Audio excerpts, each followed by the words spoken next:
ہم وہی کہیں گے جو ہمارا دین ہم کو بتاتا ہے، عمل کرو تو تمہارا بھلا ہے، نہیں کوئی عمل کرے تو نقصان ہمارا نہیں ہے اسی کا۔ السلام علیکم ورحمۃ اللہ تعالی وبرکاتہ۔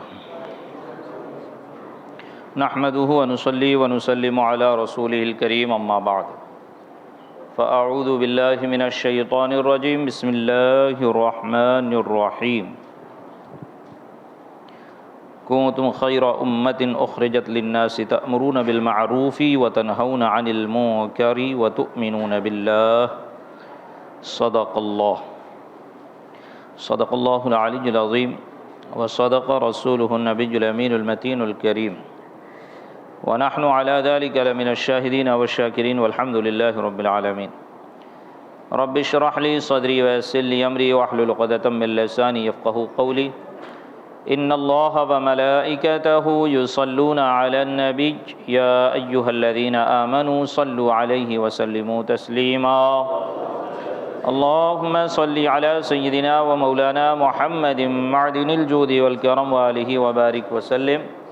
صلاۃ و سلام علیک یا رسول اللہ، صلاۃ و سلام علیک یا حبیب اللہ، صلی اللہ تعالی علیہ وبارک وسلم تسلیما دائما ابدا۔ آپ حضرات ادھر آ جائیں، ذرا ادھر سامنے کی طرف آ جائیں۔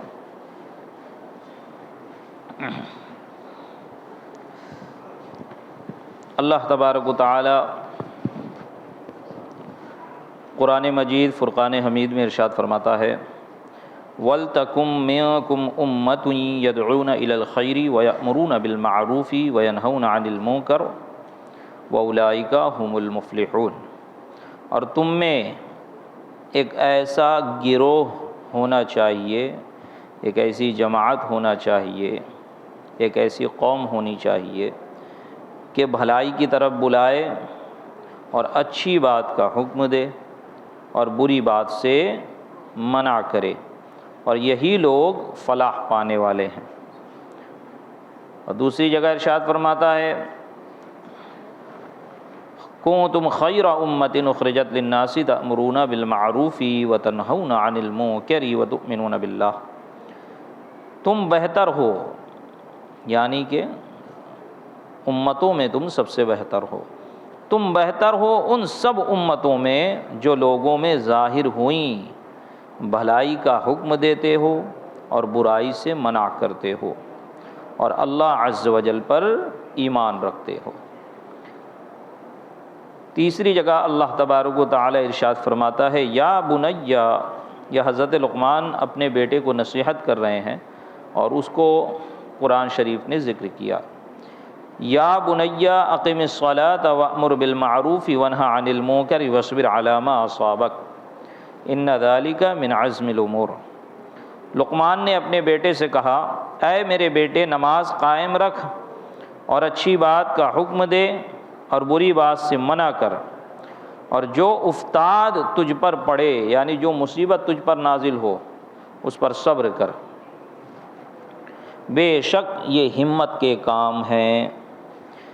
نبی پاک صلی اللہ علیہ وسلم نے ارشاد فرمایا تم میں جو شخص بری بات دیکھے اسے اپنے ہاتھ سے بدل دے، یعنی اسے اپنے ہاتھ سے روکے،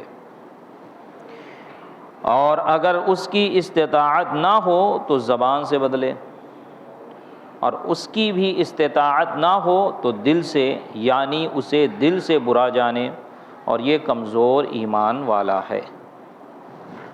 حدیث میں استطاعت کا لفظ آیا ہے، تو لہذا جس کو ہاتھ سے روکنے کی طاقت ہے اس کا فقط برا جاننے سے کام نہیں چلے گا، جسے زبان سے روکنے کی طاقت و استطاعت ہے فقط دل میں برا جاننے سے اس کا فرض ادا نہیں ہوگا۔ مثال کے طور پر حاکم، بادشاہ، والدین، گھر کے بڑے جو طاقت کی استطاعت رکھتے ہیں، ہاتھ سے روکنے کی استطاعت رکھتے ہیں، اس چیز کو ڈرا کر، دھمکا کر، مار کر، سختی کر کے روکا جائے۔ علماء کرام ان کی ذمہ داری ہے کہ یہ زبان سے لوگوں کو نصیحت کر کر کے نیکیوں کا حکم دے، برائیوں سے روکے، اور جس برے کام کو ہوتے دیکھے اس کے خلاف آواز اٹھائے۔ اور جن کے پاس یہ دونوں چیز نہ ہو، انشاءاللہ اس کی تشریح میں مسائل میں آج نہیں تو اگلے ہفتے ذکر ہوگی باتیں۔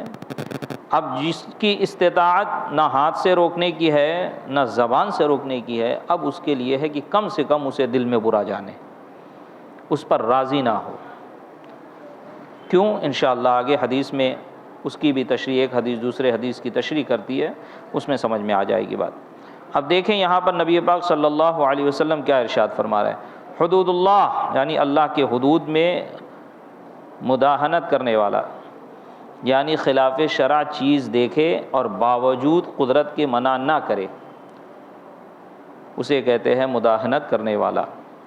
حدود اللہ میں مداہنت کرنے والا اور حدود اللہ میں واقع ہونے والے کی مثال یہ ہے، واقع ہونے والے کی مثال جو حدود اللہ کی حفاظت کرے، اللہ کے حدود کی حفاظت کرے، ہے نا، برائی کو دیکھے تو اسے روکے، خود بھی رکے اور اس کو دوسروں کو کرنے بھی نہ دے، نیکی خود بھی کرے اور دوسروں کو بھی حکم دے۔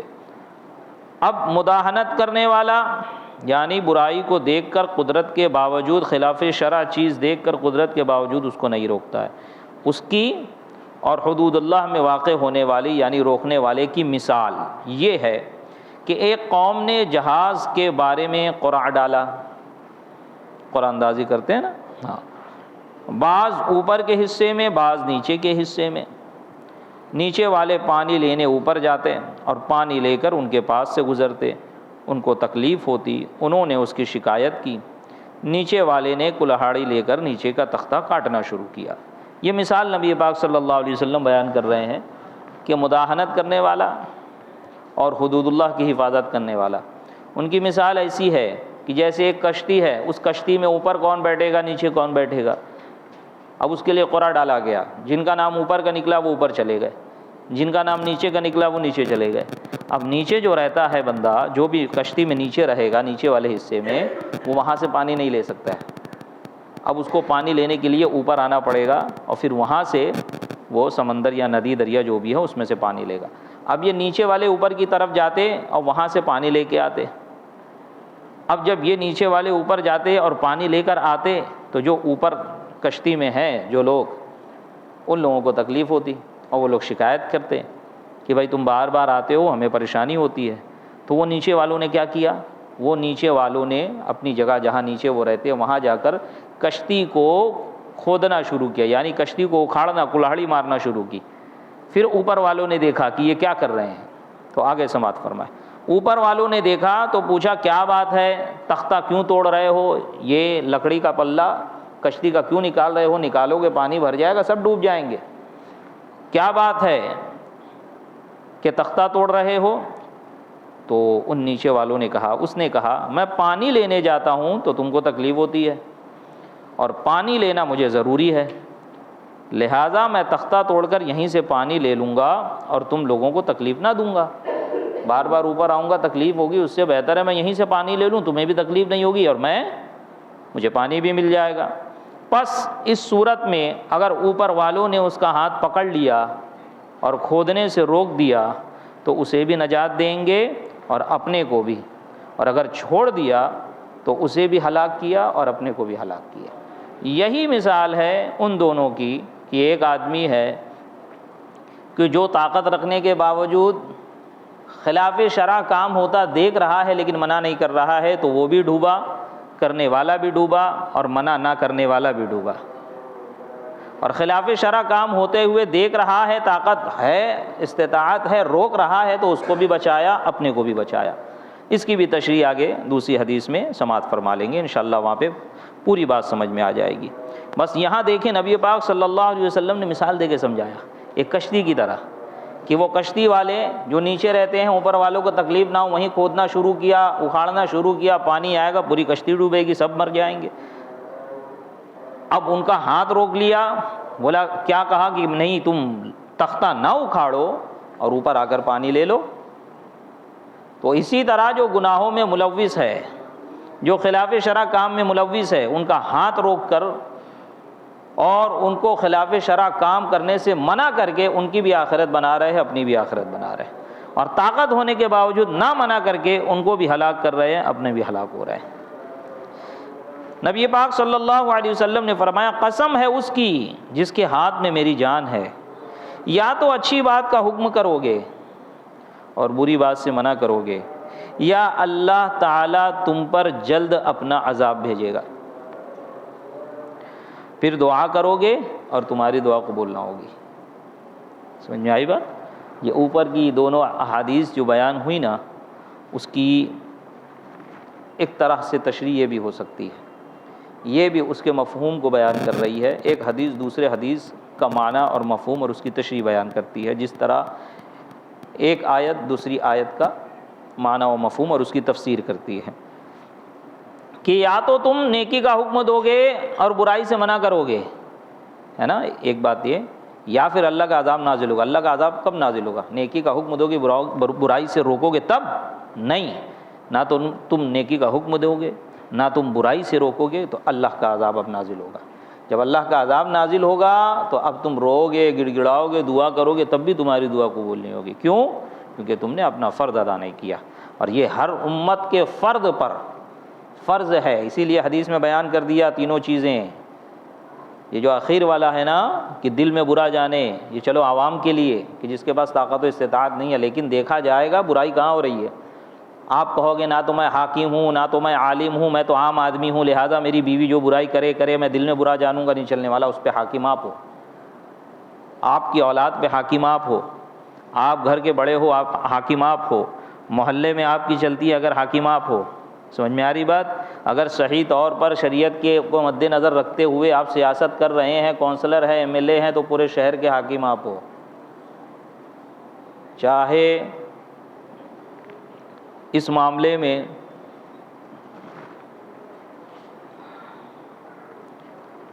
کہ آپ نے سنا ہوگا کہ ظالم حکمران پر اللہ کی لعنت ہوتی ہے، اور ظالم حکمران جو ہوگا اس کا بڑا سخت عذاب، اس پر بڑا سخت جو ہے حساب ہوگا کل بروز قیامت۔ تو یہ فقط مسلمان سے متعلق نہیں ہے، جو بھی ظالم بادشاہ ہوگا، کیونکہ قیامت میں سب کو اٹھنا ہے نا، سب کا حشر ہونا ہے نا، سب کو اپنا حساب دینا ہے، ہر انسان کو دینا ہے۔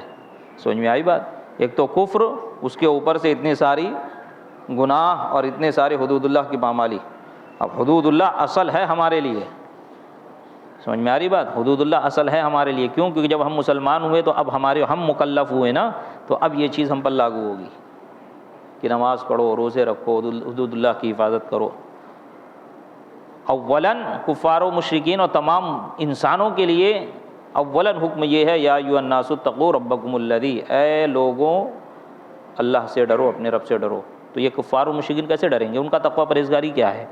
ان کی تقوی پرہیزگاری اولاً یہی ہے کہ وہ ایمان لائے، اور جب ایمان لے آئے تو اب حدود اللہ کی پاسداری کرے۔ سمجھ میں آئی بات؟ ہاں۔ جب زمین میں گناہ کیا جائے، حدیث شریف، جب زمین میں گناہ کیا جائے تو جو وہاں موجود ہے مگر اسے برا جانتا ہے۔ یہ دیکھو دل والی بات جو میں نے کہی تھی، آگے تشریح ہو جائے گی۔ جب زمین میں گناہ کیا جائے تو جہاں گناہ ہو رہا ہے وہاں پر جو شخص موجود ہے اس کے علاوہ، جب زمین میں گناہ کیا جائے تو جو وہاں موجود ہے مگر اسے برا جانتا ہے، جو گناہ ہو رہا ہے اس پہ راضی نہیں ہے، اس پہ خوش نہیں ہے، اسے برا جان رہا ہے، وہ اس کی مثل ہے جو وہاں نہیں ہے، گویا کہ وہ وہاں موجود ہی نہیں ہے اور وہ دیکھ بھی نہیں رہا ہے، وہ اس کے مثل ہو گیا کہ وہ وہاں نہیں ہے۔ اور جو وہاں نہیں ہے مگر اس پر راضی ہے، وہ اس کی مثل ہے کہ جو وہاں حاضر ہے۔ حاضر ہے سے مراد جو وہ کام کر رہا ہے۔ ایک برائی کا کام ہو رہا ہے، آپ اس میں شریک نہیں ہیں لیکن آپ اسے برا جان رہے ہیں، تو گویا کہ آپ وہاں حاضر بھی نہیں ہیں اور آپ وہ برائی کا کام کر بھی نہیں رہے۔ لیکن آپ وہاں نہیں ہیں، وکرولی میں برائی کا کام ہو رہا ہے، آپ کرلا یا آپ کہیں اور رہ رہے، اور آپ کو معلوم ہو آپ نے بڑی خوشی کا اظہار کیا، یا آپ بھی ان کے گناہوں پہ راضی ہیں کہ ارے واہ بڑا اچھا کام کیا معاذ اللہ، تو گویا نبی پاک صلی اللہ علیہ وسلم نے فرمایا گویا وہ ایسا ہے کہ وہاں حاضر ہے، یعنی کہ وہ بھی اس گناہ میں ملوث ہے۔ تو یہ تیسرا درجہ کم سے کم دل میں برا جانے، جب ان دونوں کی استطاعت نہ ہو، زبان سے روکنے کی بھی استطاعت نہیں ہے، ہاتھ سے روکنے کی بھی استطاعت نہیں ہے، تو اب دل میں برا جانو، تو دل میں برا جاننے والا ایسا ہے کہ گویا وہ وہاں پہ حاضر ہی نہیں ہے۔ یہ ہر امت کے ہر فرد پہ یہ چیز فرض ہے۔ کنتم خیر امتن، اسی لیے امت محمدیہ کی تعریف کی گئی ہے سمجھ میں آئی بات؟ ہاں، اب یوں مسائل میں انشاءاللہ اس کی تفصیل آ جائے گی، تشریح آ جائے گی کہ جس چیز کا علم ہے، جس چیز کے بارے میں معلوم ہے اسی سے روکا جائے. کسی کے بارے میں پتہ ہی نہیں ہے آپ کو کہ یہ ثواب کا کام ہے کہ گناہ کا کام ہے، پتہ چلا ثواب کا کام ہے، آپ اس کو روکنے پہنچ گئے، تو کم سے کم اتنا معلوم ہونا چاہیے کہ یہ کام بھلا ہے کہ برا ہے. آگے سماعت فرمائے. حضرت ابوبکر صدیق رضی اللہ تعالیٰ عنہ نے فرمایا، اے لوگو، تم اس آیت کو پڑھتے ہو، یا ایھا الذین آمنوا علیکم انفسکم لا یضرکم من ضل اذا اہتدیتم. اے ایمان والو، اپنے نفس کو لازم پکڑ لو، گمراہ تم کو ضرر نہ پہنچائے گا جب کہ تم خود ہدایت پر ہو. اگر تم ہدایت پر ہو تو اپنے نفس کو لازم پکڑ لو، کوئی گمراہ تمہیں ضرر نہ پہنچائے گا، نقصان نہ پہنچائے گا، یعنی تمہارے ایمان کو نقصان نہیں پہنچائے گا. یہاں پہ ایک حدیث میں ذکر کروں، نبی پاک صلی اللہ علیہ وسلم نے فرمایا کہ اپنے مذہب، اپنے دین کے معاملے میں ایسے ہو جاؤ جیسے، اپنے عقیدے کے معاملے میں ایسے ہو جاؤ جیسے کھوسڑ بڑھیا. کھوسڑ بڑھیا جانتے ہو نا؟ ارے سٹیائی ہوئی بڑھیا جو ہوتی ہے اس کو بولتے کھوسڑ. 70-75 جو پار ہو جائے، جو بات بول دی بات ختم. اب وہ ٹرمپ آ جائے امریکہ سے یا مودی آ جائے، وہ نہیں ماننے والی.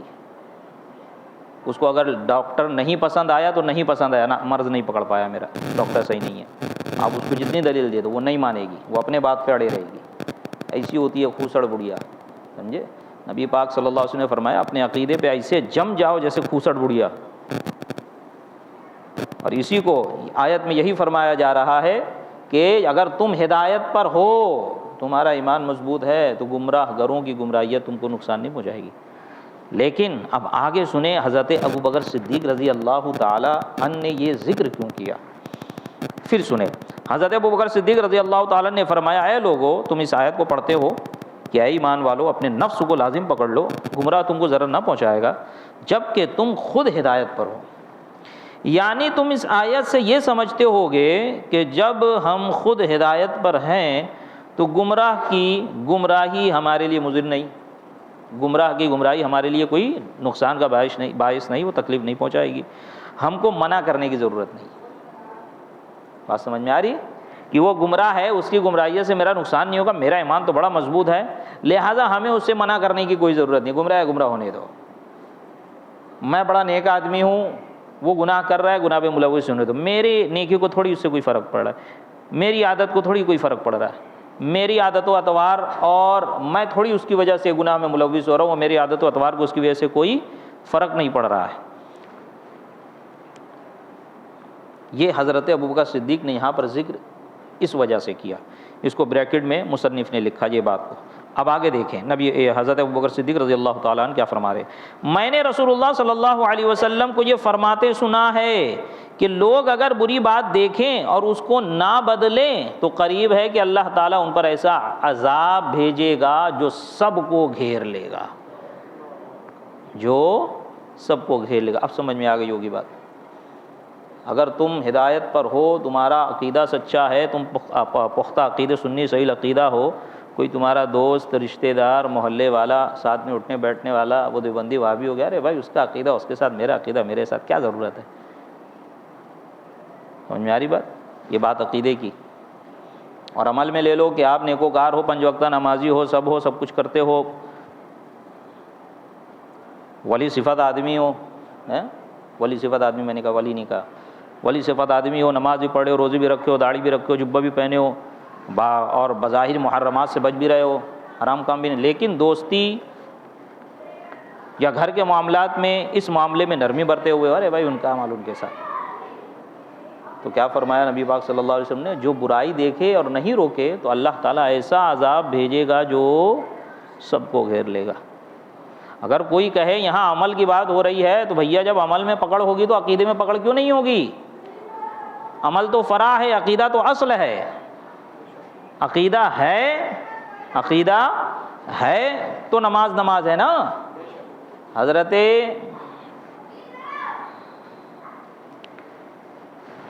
بخاری شریف کی حدیث ہے، حضرت انس رضی اللہ تعالیٰ عنہ غالباً یا حضرت معاذ، مجھے ایسا یاد آتا ہے حضرت انس، نبی پاک صلی اللہ علیہ وسلم کی بارگاہ میں حاضر تھے. حضرت نبی پاک صلی اللہ علیہ وسلم نے فرمایا، مفہوم حدیث ڈائریکٹ بیان کر دوں، یہ بخاری کی حدیث ہے اور کتاب العلم میں غالباً اخیر میں امام بخاری نے اس کو ذکر کیا، نقل کیا ہے کہ جو شخص، اے انس تمہیں خوشخبری نہ دوں کہ جو شخص کہے اشہد ان لا الہ الا اللہ واشہد ان محمد عبدہ ورسولہ، وہ جنت میں، سمجھ میں آئی بات، وہ جنت میں ہے، لیکن یہ تم کسی کو کہنا مت، یہ خوشخبری کی بات ہے نا بھائی، اتنا کہہ لو جنت میں چلے جاؤ، لیکن تم یہ کسی کو کہنا مت۔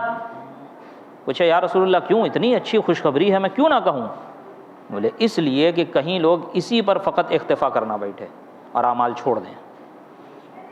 اس حدیث سے نتیجہ یہ نکلا کہ نجات کا دار و مدار ایمان پر ہے، لیکن اس کا مطلب یہ نہیں ہے کہ ایمان کلمہ پڑھا جائے، ایمان عقیدہ اچھا رکھا جائے، لیکن اعمال کو بجا نہ لایا جائے، نماز نہ پڑھی جائے، روزے نہ رکھے جائے، شریعت کے حدود کی پاسداری نہ کی جائے۔ اگر کوئی ایسا کرے گا تو کل بروز قیامت اللہ تعالیٰ اس کو سزا دے گا، کیونکہ مسلمان بھی جہنم میں جائیں گے نا، قبر میں عذاب ہوگا نا، سب کیٹیگری ہے نا، شفاعت ہوگی تو ضروری نہیں ہے نا کہ کیا گارنٹی ہے کہ ہم جہنم میں نہیں جائیں گے؟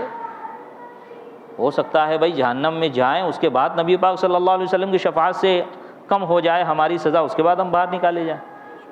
کیا اتنی طاقت ہمارے اندر ہے کہ ہم عذاب جھیل سکیں؟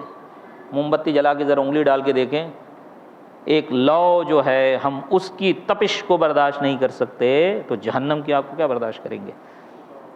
سمجھ میں آئی بات؟ ہاں، تو یہ عقیدے کے لحاظ سے بھی یہ چیز یاد رکھیں، اعمال کے لحاظ سے بھی یاد رکھیں۔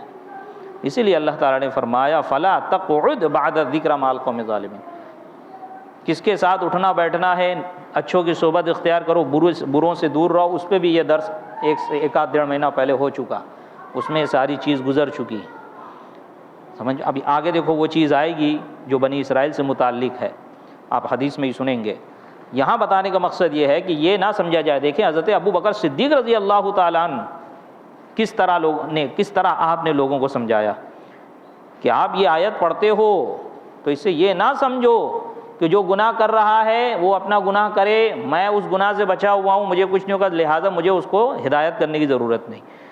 جو بدعقیدہ ہو رہا ہے، گمراہیت میں پڑھ رہا ہے، جماعت میں جانا شروع کر دیا ہے، ہماری مسجد میں آنا بند کر دیا ہے، دوسروں کی مسجد میں جا کے نماز پڑھ رہا ہے، کہتا ہے میرے پیچھے سب کے پیچھے میری نماز ہو جاتی ہے، مجھے کیا کرنا ہے، کم سے کم نماز تو پڑھ رہا ہے وہ، معاذ اللہ ثم معاذ اللہ، نماز کہاں ہوئی، ان کی اذان نہیں، ان کی نماز نہیں۔ اگر یہ دیکھتے ہوئے نہ روکے تو اللہ ایسا عذاب بھیجے گا جس میں سب گرفتار ہو جائیں گے۔ چلو اسی سب مفہوم کی آگے حدیثیں، ایک حدیث دوسری حدیث کی بہت اچھی اس میں تشریح ہوتی جا رہی ہے، آپ بغور سماعت فرماتے جائیں۔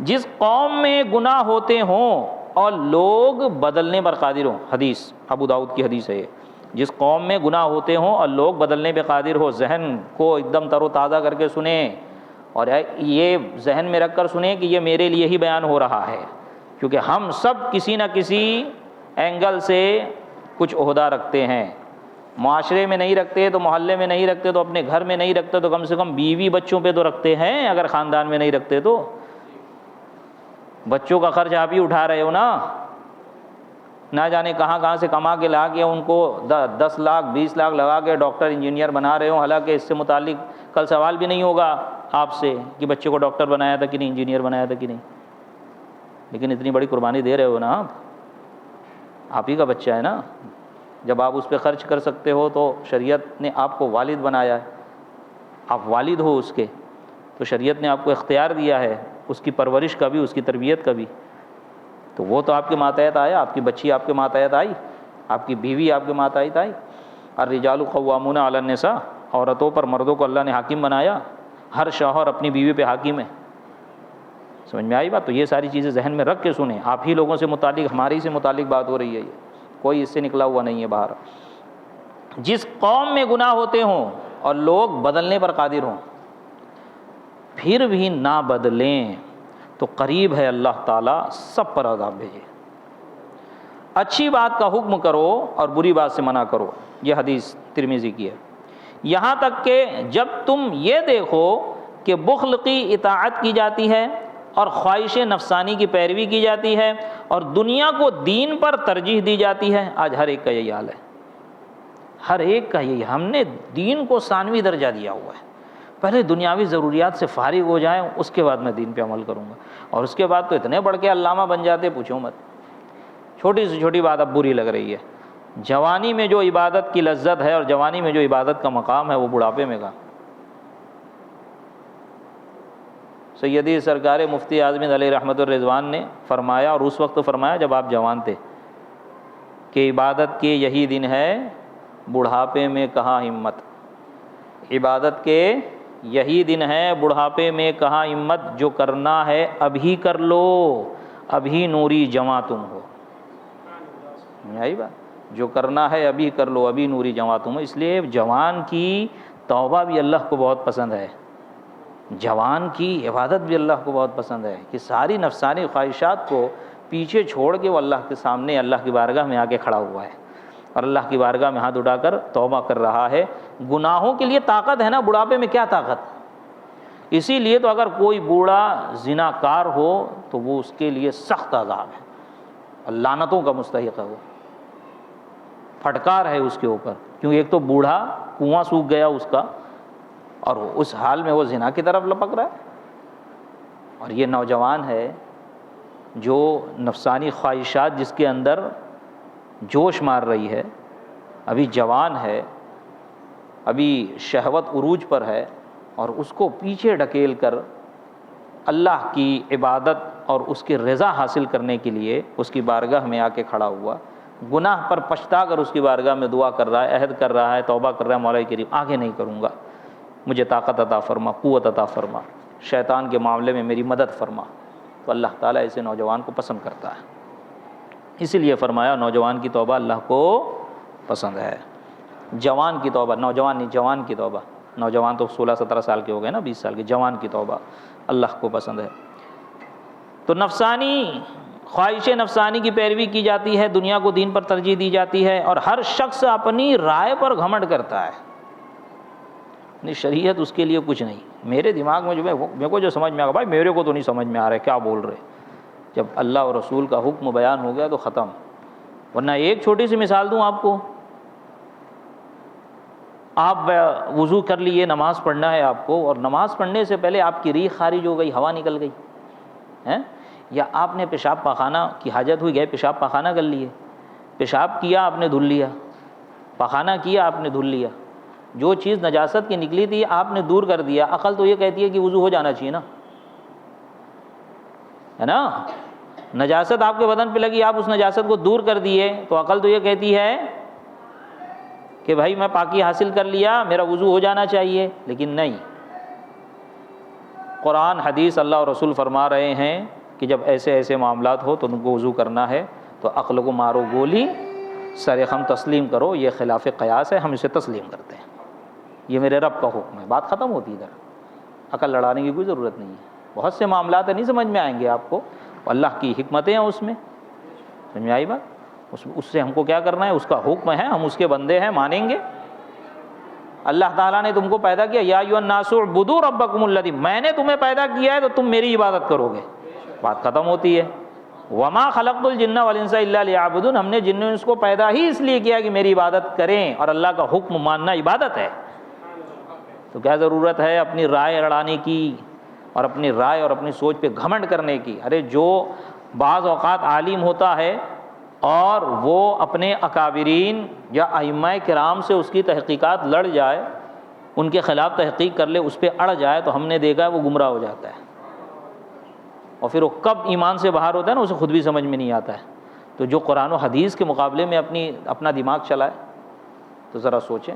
تو یہ نبی پاک صلی اللہ علیہ وسلم فرما رہے ہیں، کیا پھر سے سنیں، اچھی بات کا حکم کرو، بری بات سے منع کرو، یہاں تک کہ جب تم یہ دیکھو کہ بخل کی اطاعت کی جاتی ہے، خواہش نفسانی کی پیروی کی جاتی ہے، دنیا کو دین پر ترجیح دی جاتی ہے، ہر شخص اپنی رائے پر گھمنڈ کرتا ہے۔ یہاں اپنی رائے کی بات ہو رہی ہے، قرآن و حدیث کی بات ہاں شریعت کی بات نہیں، اپنی رائے پر گھمنڈ کرتا ہے۔ اور ایسا امر دیکھو کہ تمہیں اس سے چارہ نہ ہو تو اپنے نفس کو لازم کر لو، یعنی خود کو بری چیزوں سے بچاؤ اور عوام کے معاملہ کو چھوڑو، یعنی ایسے وقت میں امر بالمعروف و نہی عن المنکر ضروری نہیں۔ تمہارے آگے صبر کے دن آئیں گے جن میں صبر کرنا ایسا ہے جیسے مٹھی میں انگارہ لینا۔ مٹھی میں انگارہ لینا آسان ہے؟ مٹھی میں انگارہ لینا ذرا بھی آسان نہیں۔ عمل کرنے والے کے لیے اس زمانے میں 50 شخص عمل کرنے والوں کا اجر ہوگا، یعنی ایسا شخص جو عمل کرے گا، اور عمل کرنے والے جب عمل کریں گے جو ایمان کی حفاظت اپنی ایمان کو بچاتے ہوئے، تو وہ ایک عمل کا ان کو بدلہ کتنا دیا جائے گا؟ 50۔ گویا کہ 50 لوگوں نے جو عمل کیا اس کے برابر اس کو ثواب مل رہا۔ لوگوں نے عرض کی، صحابہ نے عرض کی، یا رسول اللہ صلی اللہ علیہ وسلم ان میں سے 50 کا اجر اس ایک کو ملے گا؟ یعنی وہ جو زمانہ آئے گا یا وہ جو حالات ہوں گی اس وقت جو لوگ ہوں گے ان میں سے 50 کا اجر ملے گا۔ فرمایا کہ تم میں سے 50 کے برابر اجر ملے گا۔ سمجھ میں آئی بات؟ یعنی اس زمانے میں ایسے حالات میں جو شخص اپنے نفس کو لازم پکڑ لے، اپنے ایمان کو لازم پکڑ لے، گوشہ نشینی اختیار کر لے، ماحول اتنا خراب ہو چکا ہے کہ اب وہ امر بالمعروف و نہی عن المنکر شریعت کہتی ہے ضروری نہیں ہے، تو اب وہ ایسی حالت میں عمل کر رہا ہے تو اس کو صحابہ کرام کے 50 صحابہ کے برابر عمل کرنے کا اجر ملے گا۔ یہ حدیث کا جو مفہوم نکل گیا رہا وہ میں تو آپ کو سمجھا رہا ہوں۔ ترمذی ابن ماجہ نے اس کو نقل کیا۔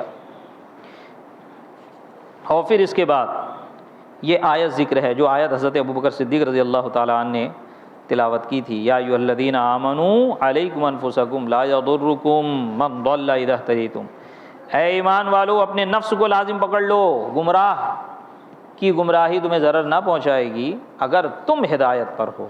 تو یہ اس وقت ہوگی یہ بات کہ جب حالات ایسے ہو جائیں اور بندہ جس کی طرف اشارہ ایک حدیث میں کہیں فرمایا گیا کہ قرب قیامت حالات ایسے ہو جائیں گے کہ ایمان بچانا ایسا ہو جائے گا، ایمان پر قائم رہنا ایسا ہو جائے گا جیسے کہ اپنے ہتھیلی پر انگارہ رکھنا، کہ صبح میں مسلمان ہوگا ایمان والا ہوگا تو شام میں کافر ہو جائے گا۔ آج ہی کا دیکھ لو، آج کیا ہے؟ 26 جنوری ہے، میں آیا ہوں اپنے روم سے نکلا ہوں تو لوگ کھڑے ہو کے کفریہ نعرے لگا رہے ہیں، مسلمان بچے اور بزرگ۔ میں نے توبہ بھی کرائی 2-3 لوگوں کو، اتنا تک کہ نہیں معلوم ہے ہمیں کہ کیا لفظ زبان سے نکلے اور ہمارا ایمان چلا جائے۔ حالانکہ ہمیشہ علماء منع کرتے ہیں، اور میں نے بھی بارہا منع کیا جمعہ میں اور درسوں میں۔ کیا ضرورت ہے اس چیز کی؟ کیا ضرورت ہے ایسا کام کرنے کی جس سے آپ کا ایمان چلے جائے؟ کیا ضرورت ہے ایسا نعرہ لگانے کی جس سے آپ پر کفر کا حکم لگے اور توبہ، تجدید ایمان، تجدید نکاح، تجدید بیعت لازم آ جائے؟ ہمیں پتہ ہی نہیں ہوتا ہے۔ یہ ضروری چیزیں ہیں، یہ وہ علم ہے جس کے بارے میں فرمایا طلب العلم فریضۃ علی کل مسلم و مسلمہ، کہ ہر مسلمان مرد و عورت پر فرض ہے علم حاصل کرنا، اتنا علم کہ جس سے اس کا ایمان بچ جائے، اس کے اعمال درست ہو جائے، اس کی تجارت درست ہو جائے، حلال حرام میں فرق کرنے لگے۔ بتائیں آپ، یہ فرض ہے اور ہمیں اس کی کوئی پرواہ نہیں ہے۔ ہم اس کی خبر گیری بھی نہیں کرتے کہ ہمارے بچے جا کے کالج میں کیا کر رہے ہیں، اسکولوں میں کیا کر رہے ہیں۔ سب سے پہلے ان کا یہ ذہن بنانا چاہیے کہ بیٹا اگر اولاً تو آپ ایسی اسکول میں داخل ہی نہ کریں کہ جہاں آپ کے بچے کے ایمان کو خطرہ ہو، کہ نیک اولاد پیچھے چھوڑو گے تو مرنے کے بعد آسانی ہوگی نا، اس کا ثواب ملے گا۔ اگر نیک اولاد نہیں ہوگی تو کیا ملے گا مرنے کے بعد آپ کو؟ اگر آپ کا ایمان سلامت ہے تو بہت بہتر، ورنہ آپ نے اس کی تربیت میں جو لاپرواہیاں کی ہے اس کا حساب تو آپ کو کل بروز قیامت دینا ہے۔ چلے آگے سنیں۔ لوگوں کی ہیبت حق بولنے سے نہ روکے، جب معلوم ہو تو کہہ دے، یعنی لوگوں سے ڈرنا نہیں چاہیے کہ یار اس کے سامنے میں بولوں نہیں بولوں۔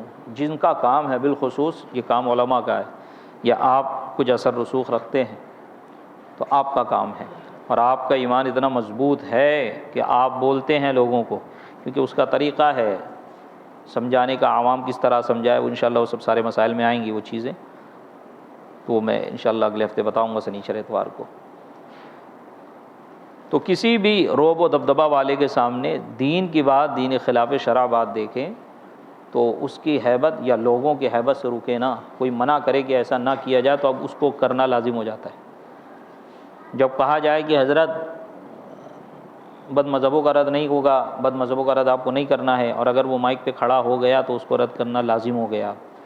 اگر نہیں بولے ہوتے تو ہو سکتا ہے اصلاحی تقریر کر کے اچھے سے مشورہ اور ایک بہترین لیکچر دے کے چلا جاتا.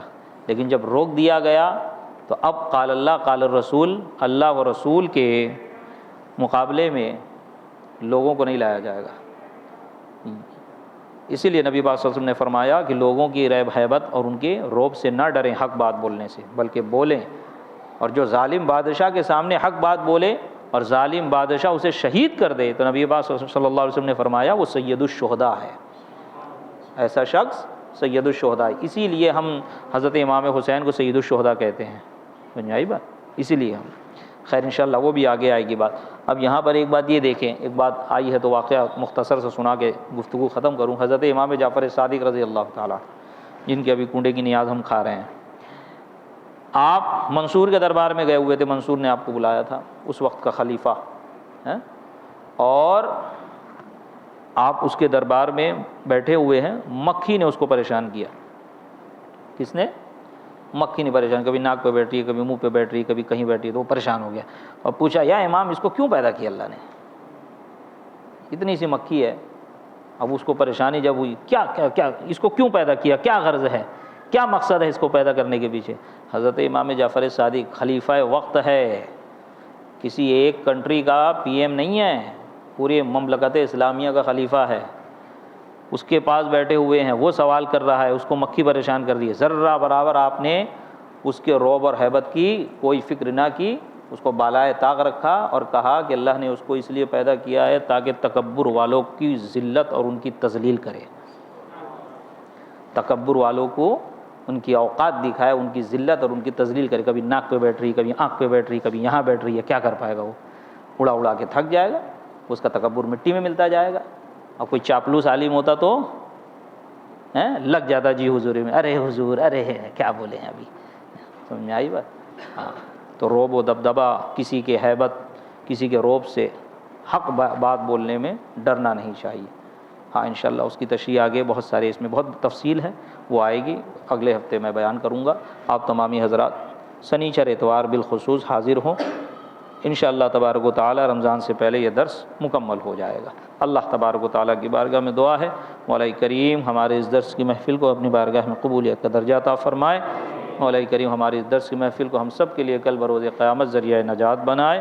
مولا کریم یہاں پر جو کچھ درس ہوا اسے یاد رکھنے، اس پر عمل کرنے، اس کو دوسروں تک پہنچانے کی توفیق رفیق عطا فرمائے. مولا کریم کہنے سننے میں کسی قسم کی کوئی خامی، کوئی غلطی، قصداً و سہواً کچھ غلط بیانی ہو گئی ہو تو اسے اپنے فضل سے معاف فرمائے.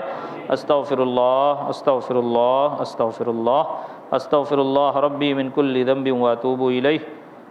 وصلی اللہ تعالی علی خیر خلقہ ونور عرشہ سیدنا محمد وعلی آلہ واصحابہ اہل بیت واحباب اجمعین برحمتک یا ارحم الراحمین. السلام علیکم ورحمۃ اللہ. السلام علیکم ورحمۃ اللہ.